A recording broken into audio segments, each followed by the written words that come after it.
لاجوردی غایب افغانستانی که اون شعر زیبا رو هم برای شما و نام حسین لاجوردی ایران سرودند. وایس این چه وای نمیسه.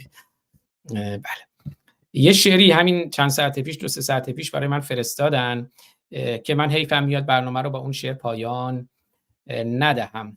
با اجازه شما کوتاه میخونمش و دیگه بیشتر از این مزاحم شما نمیشوم. شعر غایب افغانستانی دقیقاً به همون نکته هم نکته داشتن دکتر، بفرمایید. نه عرضی ندارم، بفرمایید. دقیقاً به همون نکته هم اشاره میکنه که شما فرمودید جمهوری اسلامی اگر یه خدمت کرده باشه همینه که اسلام رو به مردم نشون داد و توی افغانستان هم همینجور دیگه. درد مشترک مردم ایران و افغانستان هم نادانی، استبداد و اسلامه، ریشش اسلامه. غایب افغانستانی که در کنار ما هم هستند و ازشون هم سپاسگزار هستم، کامنتشون رو دیدم. بله، رایان غایب یا غایب افغانستانی این شعر رو سرودند. گفته تاریخ با صراحت دزد و پیغمبر یکیست. گفته تاریخ با صراحت دزد و پیغمبر یکیست. در رسوم دین اسلام قاتل و رهبر یکیست.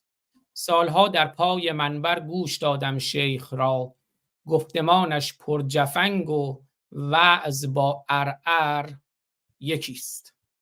البته از خر باید یه پوزشی بخوایم. سالها در پای منبر گوش دادم شیخ را، گفتمانش پر جفنگ و وعظ با عرعر یکیست. زن ستیزی می کنند و می کشند آزادی را، مغز آخوند از حماقت با دماغ خر یکیست. با پوزش دوباره از خر. میکشند بالای دار آزادی خواهان دلیر، نزد جلاد مسلمان اصغر و اکبر یکیست.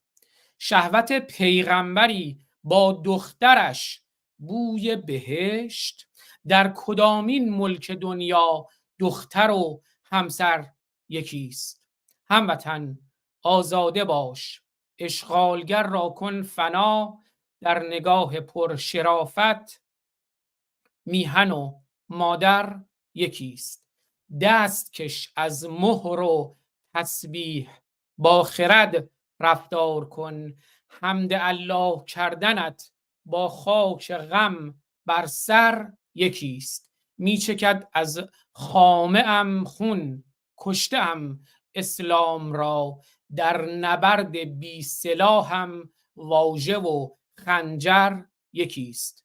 ظاهرم اما ز پیروزی ندیدم روز خوش، در دیار کورفکران غایب و مضمر پنهان یکیست.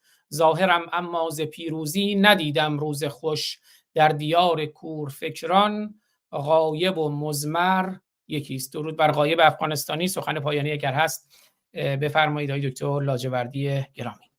درود بر شما و درود بر غایب افغانستانی و سپاس بسیار از ایشون در رابطه با محبت ها و لطف همیشگیش. ممنونم.